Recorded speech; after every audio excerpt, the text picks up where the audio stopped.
Hello student, 8.4 आगे बढ़ते हैं। तो 8.4 है फलन का उच्चतम मान ज्ञात करना। उच्चतम तथा निम्नतम मान, जिसे मैक्सिमा और मिनिमा बोलते हैं, कि उच्चतम और निम्नतम मान ज्ञात करेंगे यहाँ पर हम। ठीक है, देखो हमने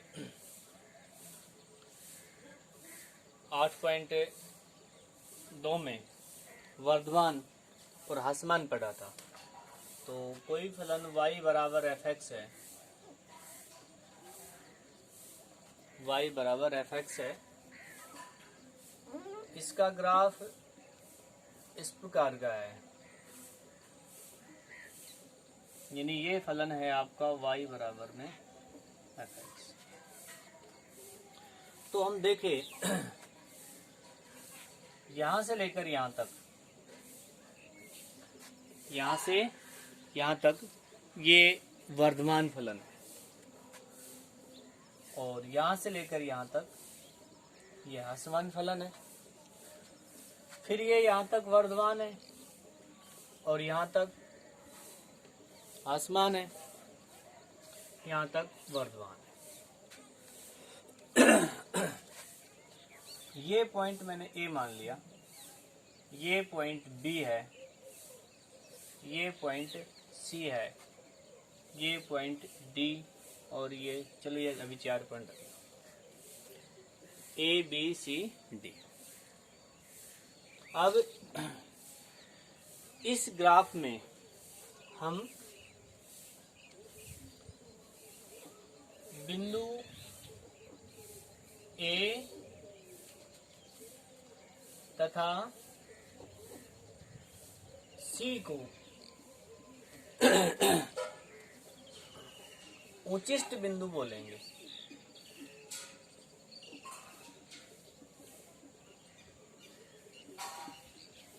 यानी उच्च बिंदु है, और बिंदु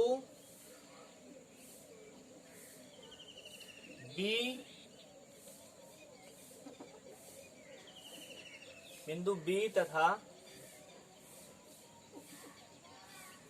डी को निम्न बिंदु बोलेंगे, यानी निम्निष्ठ बिंदु बोलेंगे। यानी एक होगा उच्चिष्ट बिंदु और एक होगा इनमें निम्निष्ठ बिंदु। इसका मतलब क्या हुआ, यदि कोई फलन वर्धमान और ह्रासमान है तो एक पॉइंट उसका उच्चतम आएगा, उच्चतम बिंदु आएगा, एक आएगा निम्नतम बिंदु। तो ये उच्चतम है, उसके बाद निम्नतम आएगा, निम्नतम के बाद उच्चतम आएगा, उच्चतम के बाद फिर निम्नतम आएगा, निम्नतम के बाद फिर क्या आएगा, उच्चतम मान आएगा, उच्चतम बिंदु आएगा, सॉरी। अब मान लो ये बिंदु आपका है x1 y1, ठीक है। ये बिंदु है x2 y2, ये बिंदु है x3 y3, ये बिंदु है x4 y4, x4 y4। तो अब ये बिंदु इस फलन में रख देंगे, ये बिंदु इस फलन में रख देंगे, ठीक है। ये बिंदु इसमें रखेंगे, ये चारों बिंदु इसमें रखेंगे। तो नंबर 3, बिंदु ए तथा सी पर फलन का उच्चतम मान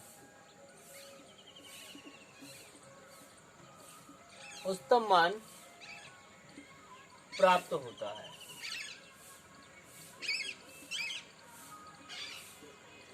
होगा कितना, इसके लिए तो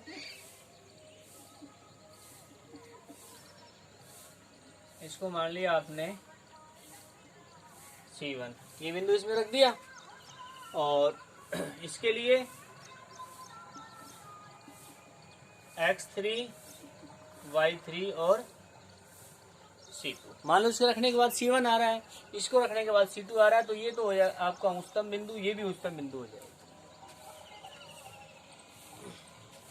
नंबर 4, बिंदु B तथा D पर फलन का निम्नतम मान प्राप्त होता है।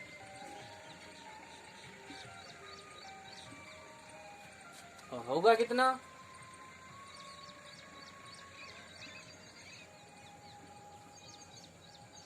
C3 है मान लो, और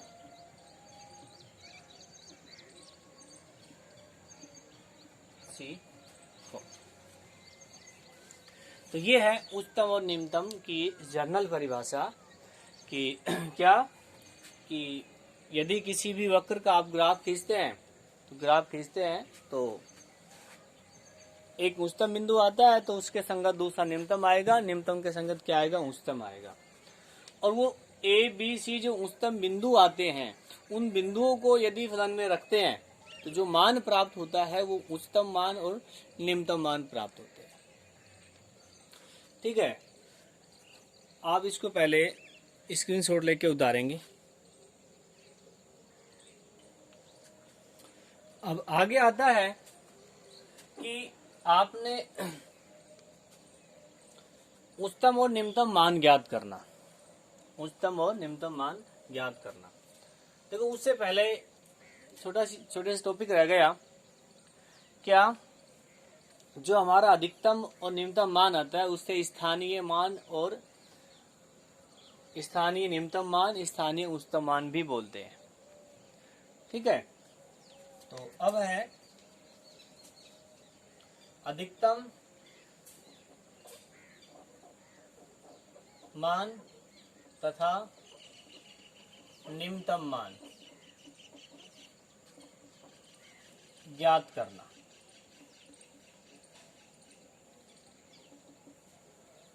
इसकी सहायता से, अवकलन की सहायता से।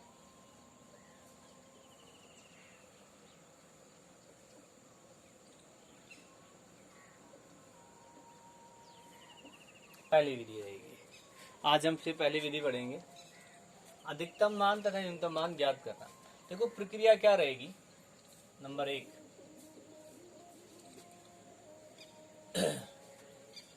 प्रक्रिया तो बाद में बताएंगे, पहले क्या, यदि कोई फलन y बराबर fx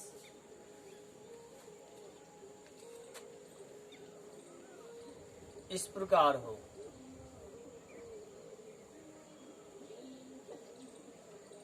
कि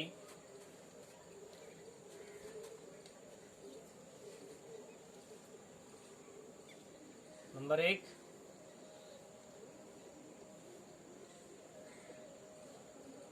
फलन का x के सापेक्ष अवकलन।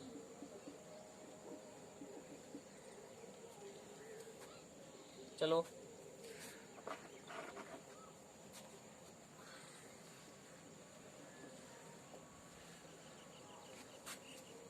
तो क्या है? नंबर 1, फलन का अवकलन करेंगे।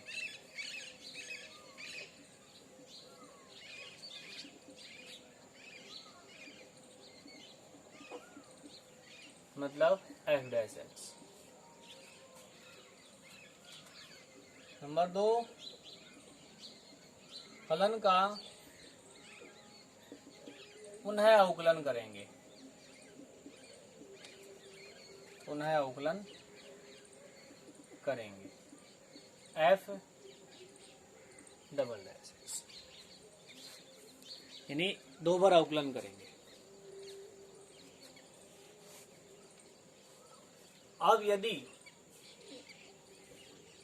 एफ डबल डैश एक्स 0 से छोटा है, 0 से छोटा है, अंतराल x बिलोंग ए बी में, यानी ए बी अंतराल में 0 से क्या है, छोटा है।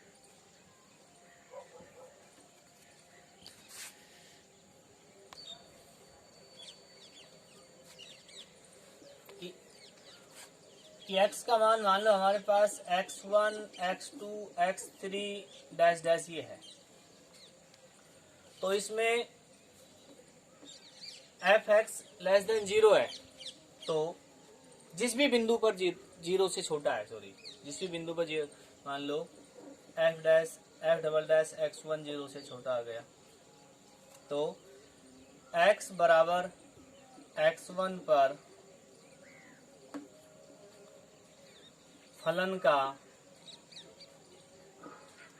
अधिकतम मान प्राप्त होगा।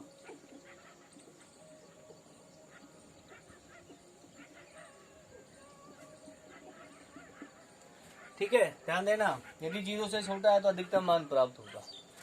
अब मान लो f डबल डैश x2 है, वो 0 से बड़ा आ गया, तो x बराबर में x2 पर फलन का निम्नतम मान प्राप्त होगा।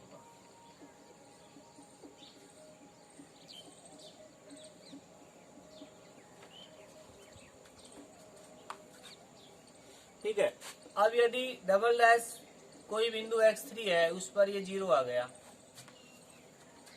तो यह विधि असफल हो जाएगी।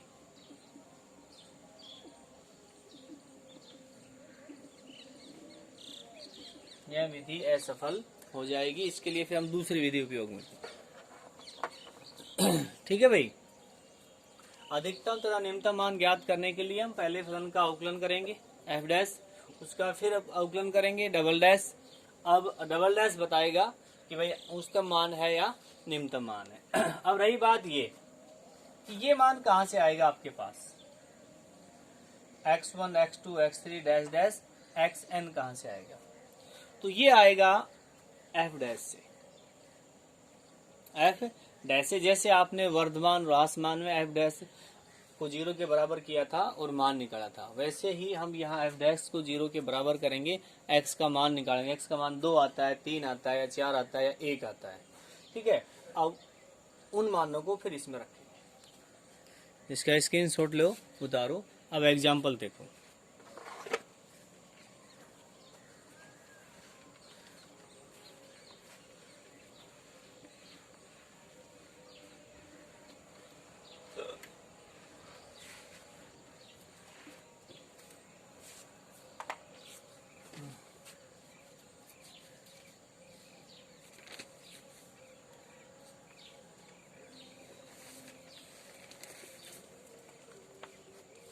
देखो एक एग्जाम्पल है, f(x) बराबर में 2x की power 3, 3x square minus 12x plus 7 द्वारा परिभाषित फलन f का स्थानीय उच्चतम स्थानीय निम्नतम मान ज्ञात कीजिए। यानी इस फलन का उच्चतम मान और निम्नतम मान ज्ञात करना है आपने। तो प्रक्रिया क्या, पहले इसका अवकलन 6x स्क्वायर 6x माइनस 12, यहाँ लिखेंगे अधिकतम तथा निम्नतम के लिए f डैश x जो है 0 होना चाहिए। तो 6x² प्लस 6x माइनस 12 बराबर में 0। 6 कॉमन लेके हट जाएगा, plus 2x minus 2, x plus 2, x plus 2, x plus 2, x minus 1। तो x बराबर में -2, x बराबर में 1। अब आपके x के दो मान आ गए। अब निकालेंगे आप डबल डैश। कितना? 12x प्लस 6, 6 दूनी 12 प्लस 6। अब देखो, अब आप रखेंगे f double dash -2, -24 plus 6 minus 18, 0 से क्या आ गया छोटा। f1 12 प्लस 6 कितना 18, 0 से क्या आ गया बड़ा। अब ये 0 से छोटा आया है तो क्या लिखेंगे, यहाँ आ जाते हैं। x बराबर -2 पर फलन का अधिकतम मान, 0 से छोटा है तो अधिकतम मान प्राप्त होता है। अधिकतम मान प्राप्त होता है कितना?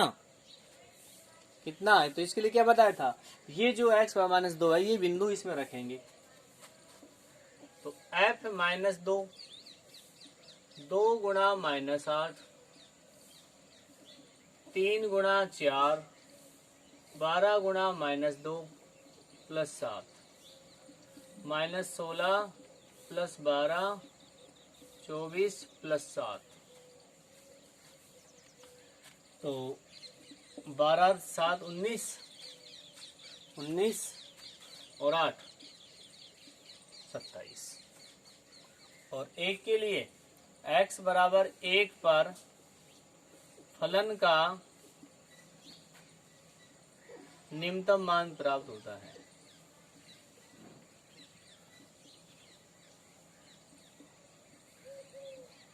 निम्नतम मान प्राप्त होता है। कितना प्राप्त होता है वो इसमें रखेंगे।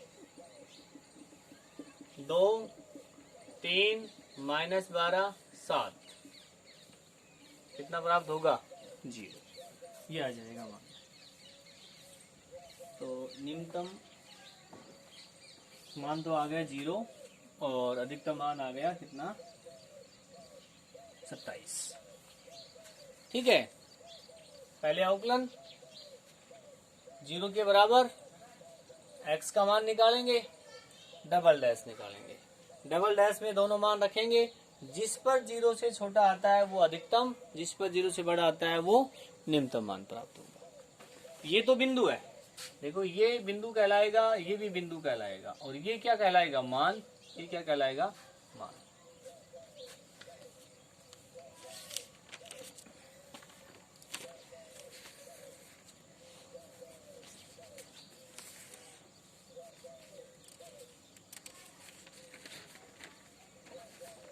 तो देखो ये 8.5 के आप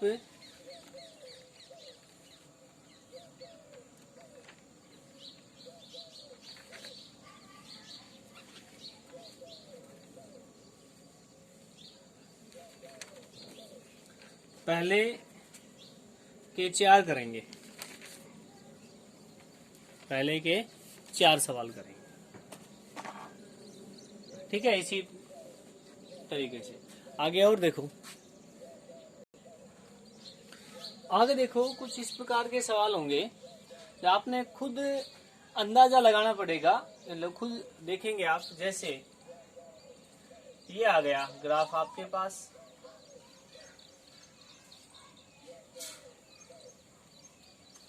और यहां तक है, आगे ये डैश डैश बढ़ता जा रहा है। अब ये बिंदु तो ए है, आगे आपको पता नहीं। अब इस बिंदु यानी इस वक्र का y बराबर एफ एक्स है, इस वक्र का आप अधिकतम मान और उच्चतम मान आपने बताना है। तो कैसे बताएंगे? अब देखो, इसका निम्नतम मान तो परिभाषित है, उच्चतम मान परिभाषित नहीं है, तो उच्चतम मान आप नहीं बता पाएंगे इस प्रकार के वक्र का। ये वक्र ये है, हो सकता है ये वक्र ये हो,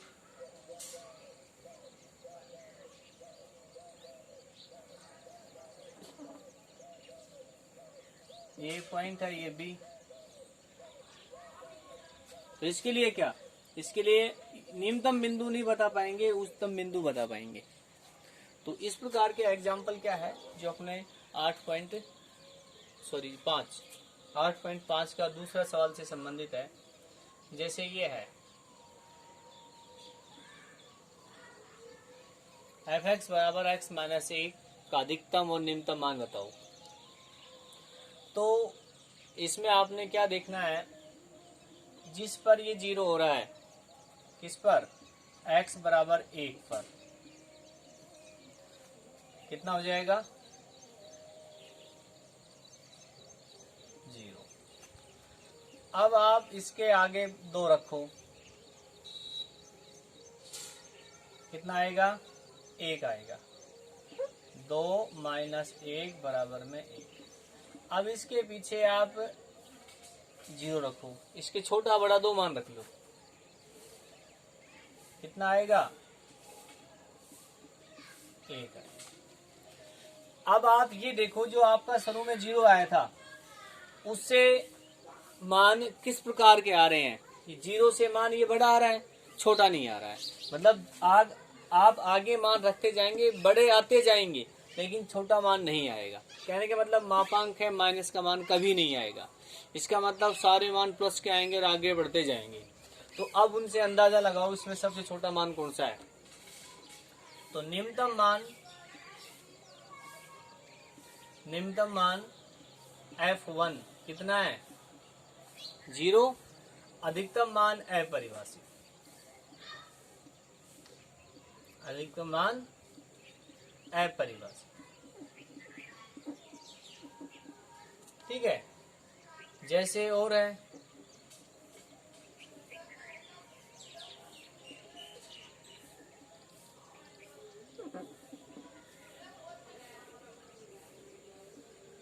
तीन माइनस 2x माइनस 3।